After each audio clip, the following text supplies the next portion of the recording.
A long time ago, like over 40 years long time ago, I was in a rock and roll band called The Illegal Gathering. This wasn't a band that very many people remember, mainly because it only lasted about 6 weeks. It also wasn't the first band I'd been in, and it certainly wasn't to be the last either. The truth is, I can hardly remember that band myself. So why would I be making a podcast about this particular band? It's the songs.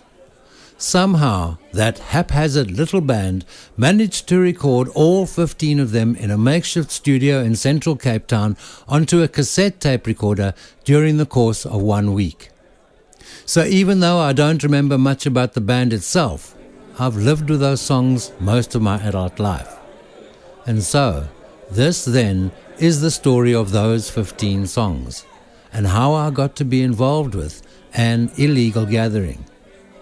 The band was made up of James Phillips, a rock and roll legend in his time, David Ledbetter, a jazz legend in his time, Wayne Roth, a legendary escape artist, and myself, Carl Robenheimer, a legend on my own t-shirt. And this is the voice of NOOIT.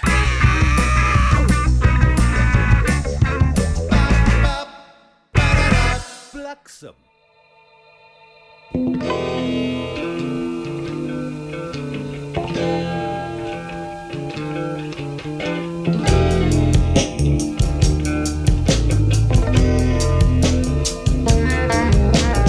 You're invincible when you're young. Invincible and immortal. Maybe you don't own very much, but that's exactly the thing that sets you free. The one thing you do have a lot of is time. But to misquote Albert Einstein, time is wasted on the young. And what we didn't know back then was that even when you're young, time is the one thing you'll never have enough of. And that's why I'm making this podcast. God knows I won't make any money out of it, but I know I'll be the richer for it. I found the time, and that's all I need. Here today, gone tomorrow. It's really early in the morning on the 10th of October 1981, and I'm awakened by the sound of someone in the road outside my house loudly playing a blues riff on a guitar. At first I'm amazed at the arrogance of it. My clock radio tells me it's just after 3 o'clock, for Christ's sakes. But then something strikes me subliminally. That's a guitar style I'm familiar with. I'm out of bed in a second. I open the front door. It is my old friend James Phillips. He's not wearing shoes and a lit joint is clamped between his teeth. Jesus, bro, what the fuck are you doing here? I'm here to see you, he says, offering me the joint. Do you want a hit? I think I'm supposed to put in some kind of disclaimer round about now, especially since I've just used the Lord's name in vain and I've deployed the F word. I'm fully aware of that little trick that podcasters use to suck their potential listeners in. They like to alert their audience that something salacious is about to happen. And why should I buck the system? So, here's my little disclaimer. This podcast contains gratuitous swearing, blasphemy, drug and alcohol abuse, and just plain general mayhem. Sensitive people are advised to take avoidance measures and switch it off right now. Also, I need to mention that buried within the podcast are moments of remorse and sadness. Should you experience any emotional distress at all, please contact a medical professional immediately. And if there are any teachers out there who have mistakenly stumbled into this, my command of English is probably more of a subjugation. But for the rest of you, Jack, Jill, and especially you, Johnny, welcome. Talking about hits, I've always wanted one. James and I had grown up in Springs, which, for those of you who don't know it, used to be a tough but beautiful little Art Deco mining town on the far East Rand, about 50 k's from Joburg. It's always been a mecca for rock and roll in South Africa. The last time I'd seen James was almost a year back when our band, Corporal Punishment, had limped to an utterly hurtful ending. James and I, along with another school friend of ours, Mark Bennett, had been in that band for the best part of 2 years when it gave up the ghost. The breakup wasn't easy. So, how do I begin this story? I've always struggled with beginnings and endings. Throughout the story, just as I find an ending, I seem to come up with a new beginning. And the new beginning changes the ending, which then changes the beginning again. It's driving me nuts. James Phillips serenading the streets of Devil's Peak at 3 a.m. isn't the beginning. This story about life, love and the universe and that cassette recording starts with out-of-tune guitars in other bands. Bands that have no name on account of I've forgotten them. Memory is a capricious thing, so I'm going to have to ask my oldest friend Mark Bennett to help me with that. I haven't seen him in ages because he's emigrated to the big overseas. But that's why we have telephones. I'll give him a ring. Bra, Who is it, Bra? How are you doing? well and you? No, I'm fine. I think I told you that I was making a podcast on the illegal gathering. And part of it is I'm trying to work out what led up to this band. And my memory is failing. And I'm hoping that maybe you can give me a hand here. Help me remember some of the stuff that we got up to. Yes. So the two of us played. Our first band was when we were in school. Can't remember what the name of that band was. Can you? I think it was Sudden Comfort. No. That doesn't sound at all familiar. I think you're lying. I'm pretty sure that's what it was, with Anton. Yes, and Bobby Seath. And Seath. Seath, yeah. Seath. I'm getting a headache. See, I'm going to go home now. I'm getting a headache again. Anyway, so then what was the band with Lee? Lee Johnson. I don't think we ever had a name for that. Yeah. Lee was at school with us, right? He was into that kind of the British, almost heavy metal. Yeah. I guess it was heavy metal at the I time. don't think he actually had any scales or anything. He just played everything murder fast. And loud. He had very nice equipment. Remember, Yeah. he had that beautiful, he had a Les Paul and a very nice amp. He was like way ahead of us. Yeah. Because we were still playing through your mother's radiogram. Yes, that's right. Wasn't that when you wrote Sweet Thing? Oh, sweet thing. Yeah. You got what I need.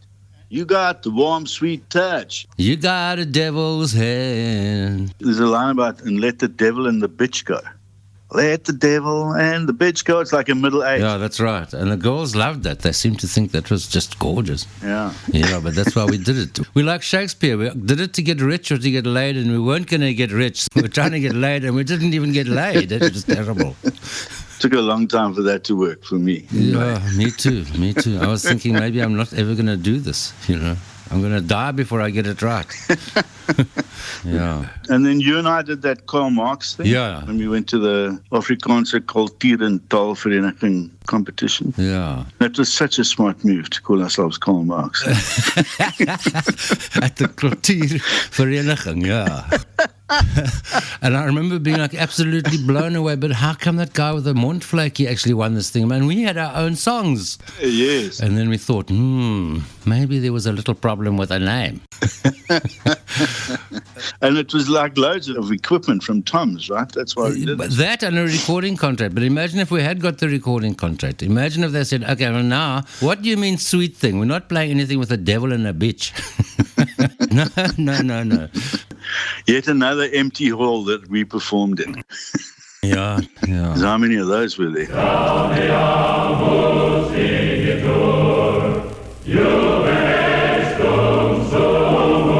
I got myself a decent education. I even went to university once. I got myself a BA, a BAD, Bachelor of Arts in Dacha. I was a very good student. So good, in fact, that they gave me the diploma after only 2 years and told me I needn't ever come back. So I rolled a joint in my diploma and went home to Springs, where Mark and I carried on with the misadventures of our little Marxist band. But in the 2 years I'd spent smoking that Grahamstown Majat, something had happened in Springs. No more bands and creeds and no more Bible modeling. No need to put that gun to your head when you're feeling uninspired. Town had suddenly become a little hotspot for rock and roll. There was a band on every street corner. Mark and I hooked up with the guy who lived down the road from me. His name was Jonathan Handley. and he was in the process of starting a power pop band that was later to become the Radio Rats. Mark and I were into folk music at that stage, but we soon found ourselves getting caught up in the sparks of this new wave thing. The songs we were writing started changing direction. We swapped our acoustic guitars for electrics.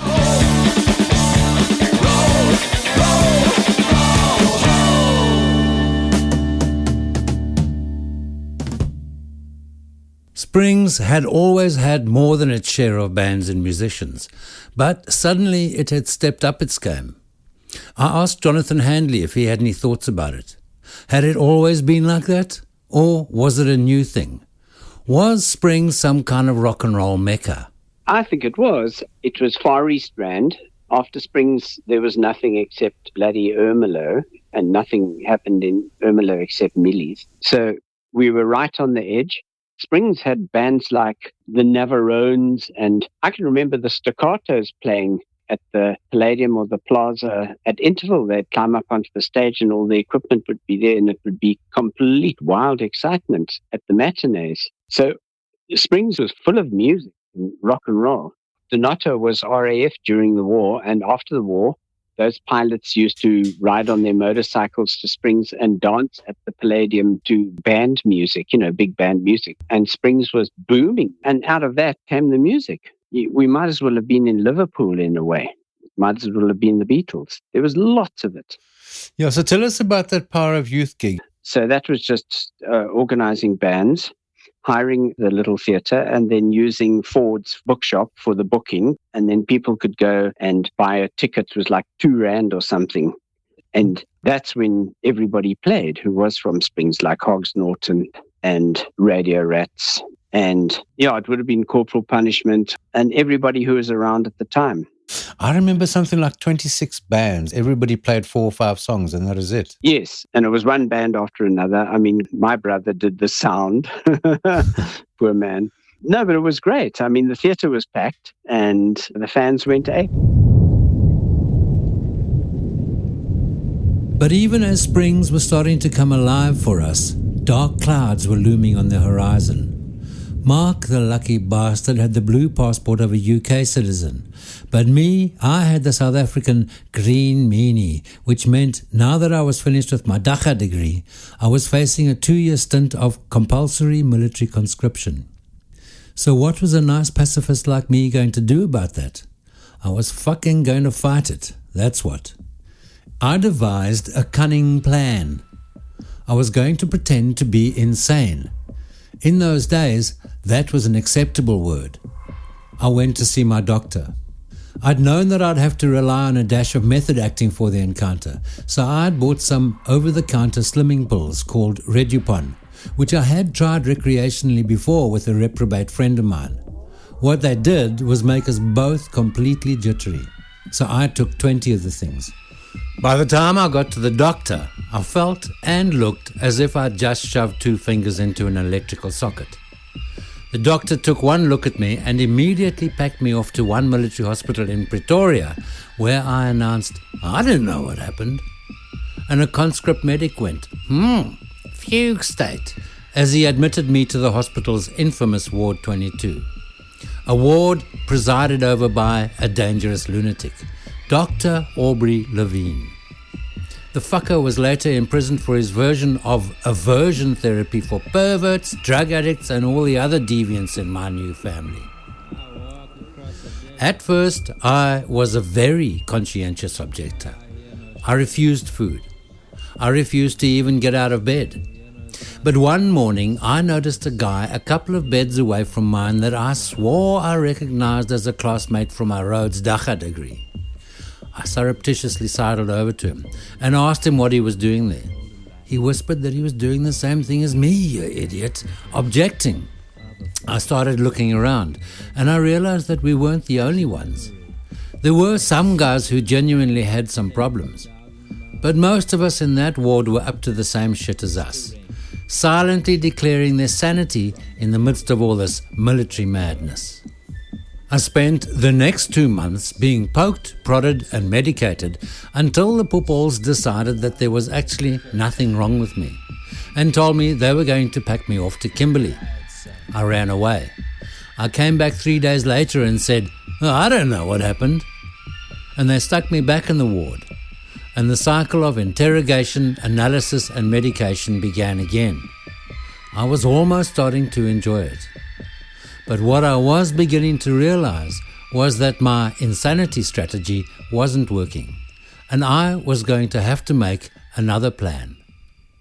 In those days, the Army had something called an entertainments unit, which had been set up in order to uplift the morale of the troops on the border. The unit abutted one military hospital, so one day I skipped the fence and without mentioning my current circumstances, presented myself there for an audition. The entertainment unit had a superabundance of really good jazz and classically trained musicians, but there was a serious shortage of people with any kind of pop sensibility. I wasn't the best musician in the world, but when I played them some of the songs I'd written, including that one about the devil and the beach, they told me that if and when I was finished with my basic training, they would be happy to accept me. A few days later, back at Ward 22, the poopall again decided that I was sufficiently recovered from my mental problems to be sent to Kimberley to do my basic training. This time I complied and I got onto their train. But in Kimberley, I was told that it was far too late to slot into their program, and I would have to come back for the next intake. Not a fuck, man. So when I got home, I made contact with an organization in Holland called Omkeer. They were known to facilitate applications for refugee status in the Netherlands. It seemed to me to be the only option available at that stage. My mother got wind of what I was up to and decided to take matters into her own hands.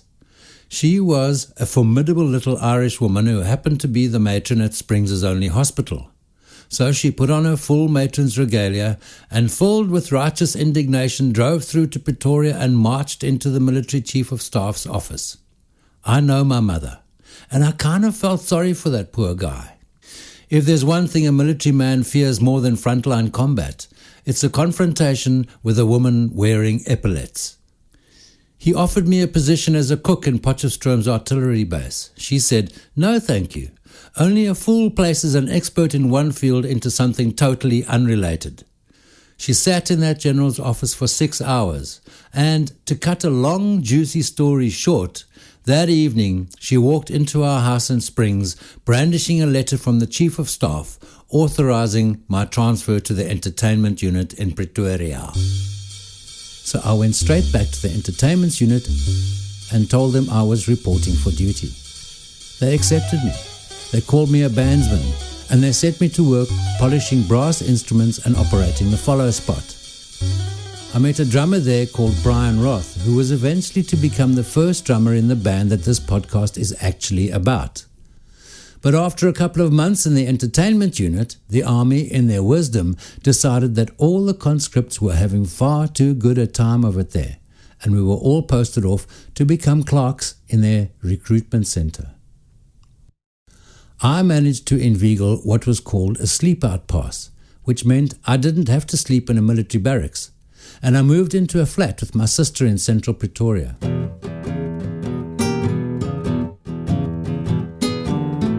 James Phillips was in the Air Force at the time, and when he found out that I had a flat in town, used to AWOL and spent most nights over at my place. We'd jam late into the night, and then he'd hitchhike back to Voortrekker Hoogte in the mornings. I got hold of Mark and suggested that maybe we should consider starting a band with James. He was more than a decent guitar player, and God knows we needed one of those. Mark was keen, and so was James. And so, with a new focus, James and I started using our nights in Pretoria to write songs for our new band. We hadn't thought of a name yet, but considering our circumstances, we quickly settled on one: Corporal Punishment. Howdy. Howdy. Howdy. Howdy. We found a place to practice in an old abandoned hospital in Springs, and we started travelling back and forth to jam our new songs. It was magical. We were in a band.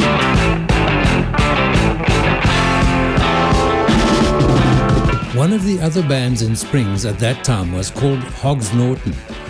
They had a manager from Joburg, Gilbert Calvert, who was the son of famous UK jazz trumpeter Eddie Calvert, and he organised our first gig in Potchefstroom of all places, as support for the Hogs.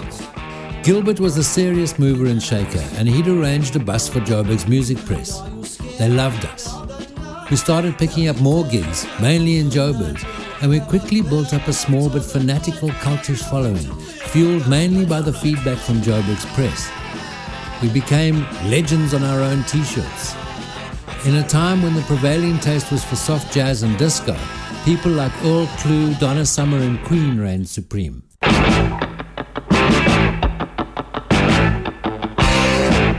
Live music was generally played by cover bands, but we were writing our own songs and screaming black and blue murder as loudly as our cheap amps would allow us.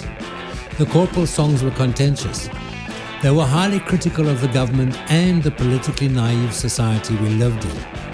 We faced a lot of antagonism, but we were drunk on rock and roll, and we were gods, and nothing was going to get us down.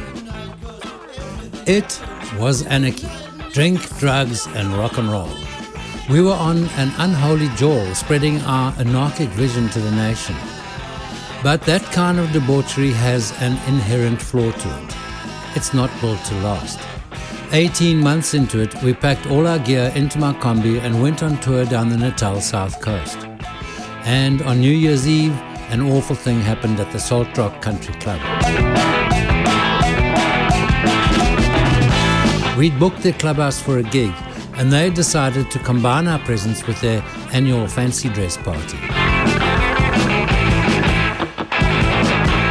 When those golfers heard our sound check in the afternoon, they were horrified.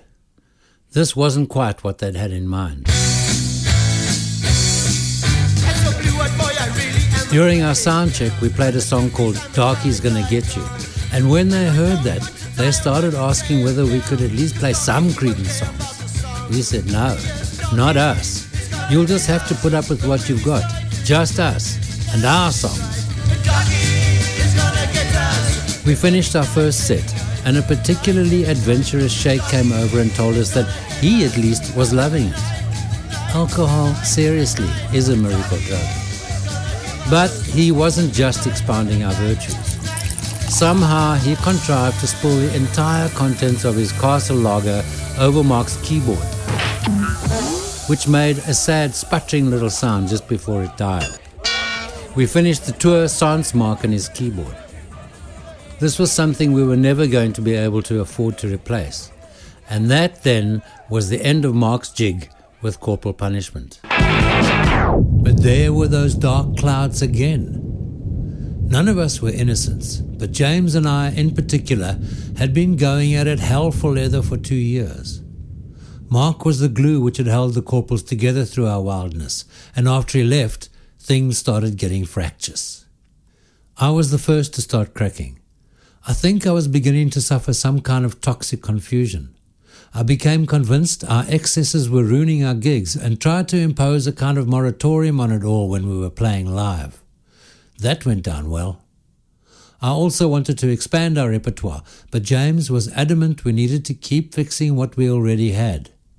We were both probably right, but in the end, those disagreements started turning into arguments, and the arguments became unresolvable. Our gigs became dull and predictable. We played a gig in Vereniging which a journalist called another nail in the coffin. We didn't know it at the time, but that Vereniging gig turned out to be Corporal Punishment's last. We didn't just split up, we exploded.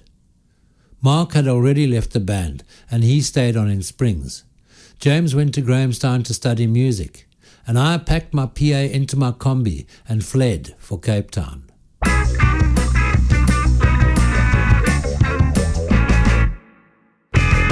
And that brings us to the end of part 1. You're listening to The Voice of a little story of a little band that briefly existed over 4 decades ago.